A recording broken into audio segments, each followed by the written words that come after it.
Hello बच्चों, कैसे आप सब लोग। आज हम डिस्कस करेंगे क्लास 11th फिजिक्स, जो कि चैप्टर हमारा है थर्मोडायनेमिक्स। उसका मोस्ट इम्पोर्टेंट क्वेश्चन है जो कि आपको एग्जाम में पूछा ही जाता है, फर्स्ट लॉ ऑफ थर्मोडायनेमिक्स। तो आपको यहाँ पर फर्स्ट लॉ ऑफ थर्मोडायनेमिक्स में बताया गया कि टोटल हीट जो होता है इक्वल टू आपका इंटरनल एनर्जी प्लस आपका क्या होगा, एक्सटर्नल वर्क डन। तो एक्सटर्नल वर्क डन प्लस आपका इंटरनल एनर्जी का जो सम होता है वो आपका हीट के क्या होगा, इक्वल होगा। तो इसी चीज को यहाँ पर डेफिनेशन में आपको समझाया गया है।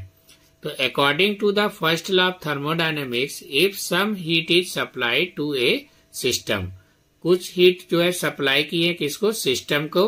तो सिस्टम हमारा यहाँ पर क्या है, which is capable of the doing work, ये काम करने के लिए क्या है यहाँ पर कैपेबल है। Then the quantity of the heat absorb by the system will be equal to the sum of the increases in its internal energy and the external work done by the system on the surrounding। तो उस condition में आपका del Q equal to del U plus del W, ये हमारा first law of thermodynamics का formula है। Where आपका del Q यहाँ पर क्या है, heat supply to the system by the surrounding हो जाएगा, और आपका डेल डब्ल्यू यहाँ पर हमारा क्या है, वर्क डन है, work done by the system on the surrounding. और डेल यू हमारे यहाँ पर है change in internal energy of the system. जैसे कि हमने यहाँ पर एक डायग्राम मेंशन किया है,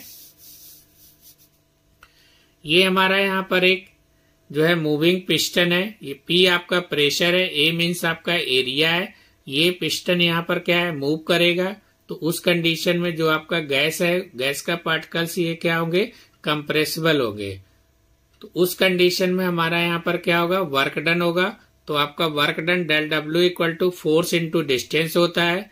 फोर्स हमारा यहाँ पर प्रेशर इंटू एरिया आ जाएगा, डिस्टेंस आपका यहाँ पर dx हो जाएगा। तो ये P आपका प्रेशर है, A मीन्स एरिया है, जो कि हमारा डेल डब्ल्यू के इक्वल हो जाएगा। तो यहाँ पर डेल डब्ल्यू इक्वल टू क्या होगा, P इंटू डेल बी। जो आपका वेयर दिया है डेल बी है, यहाँ पर del V equal to A into D X हो जाएगा। तो उसकी जगह हमारा यहाँ पर डेल वी आ जाएगा। अब आप ऊपर फर्स्ट लॉ ऑफ थर्मोडायनेमिक्स का फार्मूला निकाल चुके हैं। क्या निकाला था फर्स्ट लॉ आपका, del Q equal to del U plus del W. तो यहाँ पर डेल डब्ल्यू की जगह पर आप क्या करेंगे, del W equal to P del V यहाँ पर हम पुट कर देंगे। तो यहाँ से हमारा एक और फार्मूला निकल के आ जाएगा, del Q equal to del U plus आपका पी डेल वी। तो डेल वी आप यहाँ पर वैल्यूम चेंज कर सकते हैं, इसको V2 माइनस V1 लिख सकते हैं। डेल यू आपको यहाँ पर चेंज करना है तो आपको U2 माइनस U1 लिख सकते हैं। डेल क्यू आपको चेंज करना है तो Q2 माइनस क्या हो जाएगा, Q1 हो जाएगा। डेल मीन्स होता है हमारा डिफरेंस, यानी कि यहाँ पर क्या हीट में आपका डिफरेंस हो रहा है, इधर आपका एनर्जी में डिफरेंस हो रहा है, इधर हमारा क्या है, वैल्यूम में डिफरेंस हो रहा है।